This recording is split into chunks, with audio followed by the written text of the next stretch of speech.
जय जगन्नाथ। आज मु आपन को पाई नहीं आसी मंदिर गोटे रेसिपी जार ना हूँ मीठा कनिका।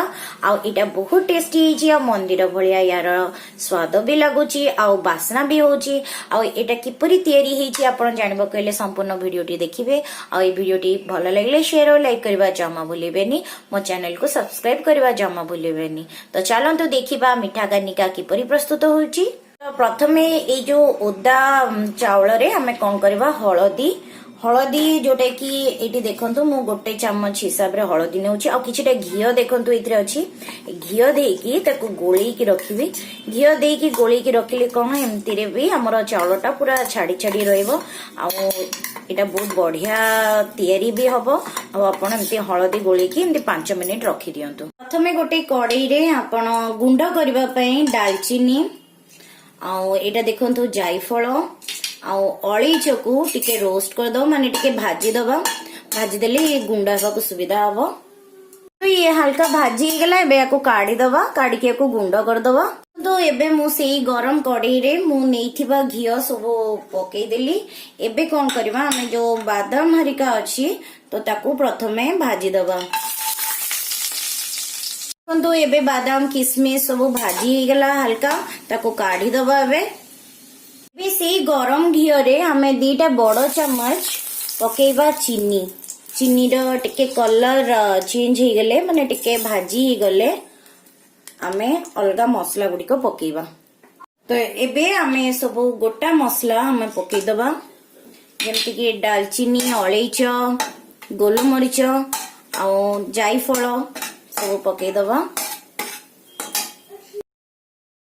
एबे से घियो रे आमे कौन करबा जो हलदी गोली की रखी चाउल को से चाउल को आमे घियो रे पकई की भाजीबा स्टार्ट करबा। ये जो चाउल को एमती भाजंतु देखिबे एटा टिके छाड़ छाड़ हे गले आमे आदिरे एबे उषुम पानी दबा। आ उषुम पानी जो देबा देखो मोर एटा जो कप रे मु चाउल मेजरमेंट करके नेइथिली तो सेई कप रे मु 2 कप पूरा भर्ती करके एदरे पानी देबी। आ देखो चाउल एबे भल किना भाजी भी हे गलानी। एबे आमे आदरे पानी दबा। तो देखो एबे मु तादरे पानी दोची 2 कप हिसाब रे। आ पानीटा सब बेले आपण उषुम पानी देबे ठंडा पानी देबेनी कारण उषुम पानी देले भल हबो एटा। आ जेहेतु आपण जेतेबेले चाउल को हळदी देकी गोळुचंती सेतेबेले घियो देबे देखिबे आपण चाउलटा पूरा बढ़िया किना छाड़ छाड़ी हबो। तो एबे आमे काम हमर होची आमे दबा लूण जोटा कि स्वाद अनुसार मुई साधारण लूण दौची किंतु मंदिर लूण जोटा बड़ लूणटा मिले जाको मिल पारथो तो सेई लूणटा आपण देबे। आ एबे चीनी पूरा देखई चीनी सब एथरे पकेकी मिसई देली। आ आगुरु भी आमे चीनी देकी भाजी थिले तेनो यार गोटे कलरटा अलगा आसीबो। देखिए बहुत बढ़िया लागिबो। एबे देखंतु एई जो गुंडा मसला मु जोड़ा भाजी थिली सेईटा पकेई देबे। आ एईटा पकेबा द्वारा आपण निजे ही जतबेले तयारी करिवे सेतबेले आपण निजे ही फील कर परिबे एटा पूरा मंदिरर कानिका भलिया स्मेल आसीबो। तो याकू आपण एना 15 मिनिट पर्यंत फुटै दियंतु मीडियम फ्लेम रे। तो देखंतु एबे 15 मिनिट परे पूरा कानिका रेडी हो गलानी। आ केते सुंदर किना छाड़ी छाड़ी की अछि। आ ये चाउल आपण देखि परथुए पूरा भल किना सिजी भी गलानी भल किना सिजी जाईची। एबे आमे जो काजू किशमिश आ आलमंड को आमे भाजी की रखितिले ता देरे ना पकेई दबा। सो पकेई दबा या देरे। तो देखंतु ये प्रस्तुत हो गला।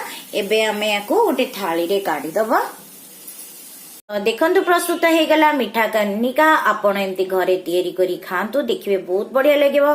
आ यार बासना बहुत बढ़िया होची। आपण जो गोटा गोलमरिच आ अलईच आ दालचीनी पकेइचनी आ तार गुंड भी पकेइचनी ता सकासे यार स्मेलटा पूरा मंदिर भलिया आसुची। आपण एमती घरे तैयारी करिवे। आ बहुत सारा भोगर आइटम मो चैनल रे ऑलरेडी पोस्ट हिची जोटा कि आपण जदी देखि नथिबे आपण मो लिंक कले पूरा देखि परिबे। आ ए वीडियोटी भल लागले शेयर और लाइक करबा जमा भूलिबेनी। मो चैनल जदि एपर्यंत सब्सक्राइब करना तो प्लीज सब्सक्राइब करंतु। धन्यवाद।